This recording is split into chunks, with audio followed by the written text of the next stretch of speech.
Brand said like a sponge. You know who's been a sponge recently?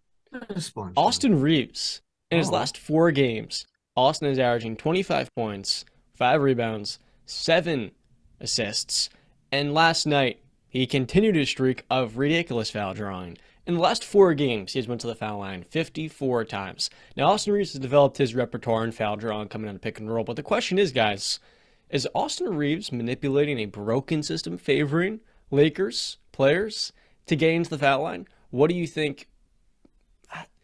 I don't know which one of you to start off with. I'm not sure if you saw their win last night versus the Suns, but I can start off.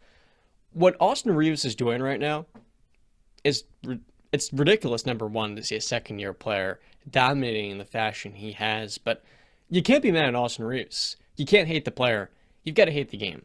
The Lakers season is on a life preserver. They're trying to get into the thick of the top eight of the Western Conference because if you're stuck in the play-in tournament with LeBron James and Anthony Davis, you're not going nowhere in the playoffs. And this Western Conference, the 5 seed is open. The gap between the 5 and the 11 seed is a couple of games. The difference between the Suns and the Lakers, through everything that's went on this year in that conference, is only 2. So you look at the Lakers season and how close they are to potentially getting a favorable 4 or 5 matchup in the playoffs, which is unlikely but still possible. It's attainable with 10 games left in the season. And the officiating is going to favor the Lakers players. In the last 4 games, Steph Curry's went to the foul line 7 times. Austin Reaves has went 54. But here's the thing. Austin Reaves is drawing fouls. He has done it throughout the last 2 seasons. And what he has done coming off of pick and roll, similar to James Harden, just kind of absorbing the contact coming off when your defender's trying to close out from a behind the back contest. And that to me is him just taking advantage of an opportunity. So you know what? People can get mad at Austin Reaves. They can get mad at Lakers fans for propping him up what he's doing right now. It stretches beyond his foul through throw drawing. It's the fact he's shooting 79% at the rim. He shoots 50% mid range. He's got a floater game. He can make the occasional 3-pointer. And he's converting on some of these hand one opportunities as well. Austin Reaves is playing out of his mind. And you know what? I've got to respect him for how he's been able to take advantage of his opportunity. Well, that's exactly what the Lakers need. I mean, nobody expected Austin Reeves to be the guy to pick them up when they're down. But the last 2 games, what, 35 against the Magic, 25 against the Suns. And it's so odd to me because the first thing I think about Austin Reeves is that famous video of him and when LeBron's talking to him and he's just looking like completely confused. But hey, who would have thought this might be the Lakers saving grace to just help him out here until LeBron comes back? Yeah, I mean, like you said, the difference between the 5th seed and the 8th seed is probably 2 wins and a game in the loss column, probably. So I think the Lakers are what? They're the 10th seed right now, but a game back from the 8th. Correct?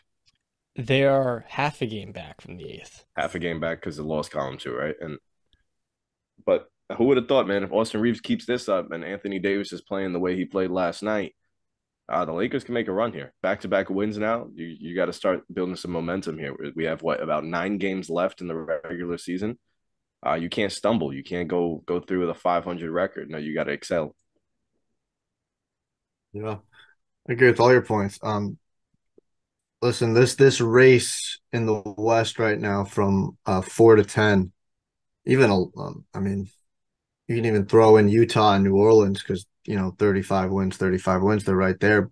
So 4 to 12, it's an open race. I was listening to First Take yesterday, right? Yeah, Wednesday was right.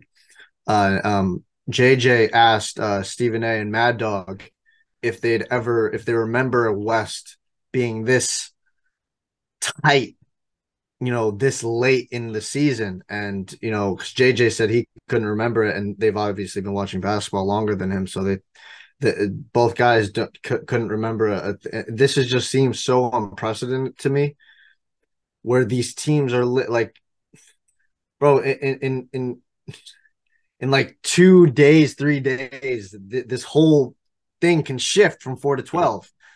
Like the Lakers have been going from they were the 7th seed, like what, 5 days ago, dropped out of the play-in, and now they're the 10th seed.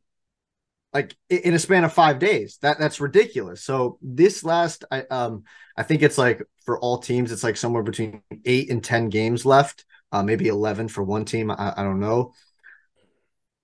It's going to be so crucial, especially in the West and the East too. The East, a couple of teams are going to be fighting, but they're in like their little brackets where they're fighting like one or two teams, while this is like 6 or 7 teams are fighting each other, basically trying to get in. So listen, I'm open. I've been saying since the beginning, since we started this podcast, basketball is better when the Lakers are doing good. All right. It just is. It's better when the Knicks are doing good. It's better when these big brand teams are doing good. It's better for the brand. Same with the NFL. When New York teams, Boston teams, LA teams are doing good, it's better for the brand. Chicago teams.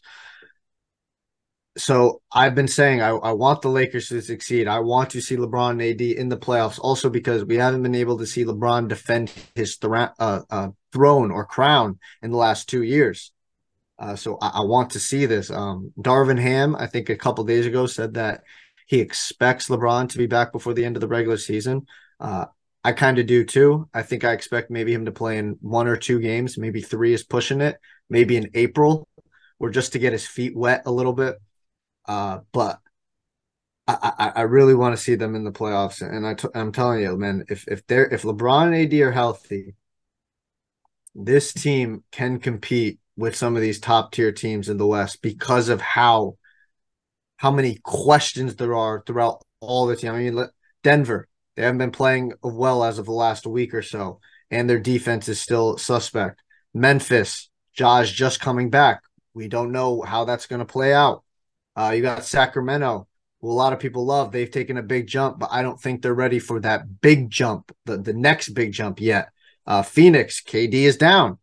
The Clippers, Paul George just went down, and you've been dealing with chemistry and continuity issues and the Russell Westbrook issue, in my opinion. Golden State, Steph has just come back in the last week, and they've been dealing with injuries, and they're trash on the road. They're missing 2 of their best perimeter defenders, 2 of the best. Oh, and Andrew Wiggins just too. Minnesota, Cat just came back, and Anthony Edwards just went down like a couple days ago with an ankle sprain, I think, or knee sprain. And then when they were healthy, it didn't fit, it didn't mesh well. Then you got OKC. We love them. We love the talent they've acquired, but they're too young. I think we can all agree on that. They're just too young. Dallas, you've got the 2 stars, Luka superstar, but where's the defense? And both guys, Luka just came back. Kyrie was out. Both guys were out 2 days ago. Yep. Too much. And the Lakers, AD goes down. LeBron's going on a tear. AD comes back. LeBron goes down. Now AD's got to carry a little bit. It's just so much inconsistency. And the New Orleans, Zion. So you just see every single team that we expect to do something has major questions and concerns. And it's so interesting these last 8 to 10 games for each team. Yeah, and I think the Lakers have a huge opportunity. I don't know if you guys got a chance to look at their schedule. Oh, it's winnable. It's winnable, but the thing is, it's the teams there. They're teams above them. So I think they're playing the Thunder. That's their next game. Thunder that's tonight. The team that's holding the 8th spot. And then Minnesota, who's holding the 7th spot a couple days later after two battles with the Bulls. So you have an opportunity there to gain ground immediately if you win those 2 games, and then you're closing the season against the Clippers, the Suns, other 2 teams that are above you. So those are games that if you come out 3-1 in the stretch against those teams, at least, forget the Rockets, forget the Jazz. I anticipate them at least winning those games. But if you can come out of that stretch 3-1, beating those teams, you have a good chance in securing maybe the 6th seed. And you know what you said there, Brandon? The Thunder are too young. The Thunder right now are the hottest team in the Western Conference, being 8-2 in their last 10 games. And the Thunder could realistically be the team in the 5th seed if they continue to play at that level with Shea being, in my eyes, a top 15 player. So, with the Lakers, there's one other topic here. One other player specifically. We discussed Austin Reaves and his... It's not just been the free-throw drawing, but it's been the overall playmaking. Like real quick, I'm going to talk about D-Law in a moment. Austin Reaves reminds... voice crack. Austin Reaves reminds me of 2 players, Joe Ingles and Shades. I mean this in a very neutered sense because he is far from him. No player will be another Manu Ginobili, but he reminds me of Manu Ginobili in the sense Manu last night was actually compared to D'Lo on the broadcast, which I hate that comparison. D'Lo does not play hard. Manu does. Two guards that are 6'5", that can take it off the dribble with either hand, can finish with either hand, can shoot, can manipulate and pick and roll, and are also like really underrated off-ball players, off-ball cutters, off-ball movers. Austin Reaves reminds me of Manu in that sense, where he doesn't look the part, but he can play make and he can create for teammates. And the Joe Ingles comparison is for the same reason. He can be better than Joe Ingles as a pick and roll player.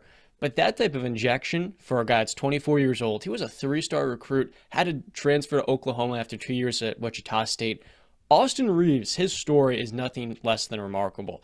And the Lakers this offseason are going to have to give him a 5-year, $50 million extension because without him, they don't have the type of tertiary playmaker and scorer that they've lacked.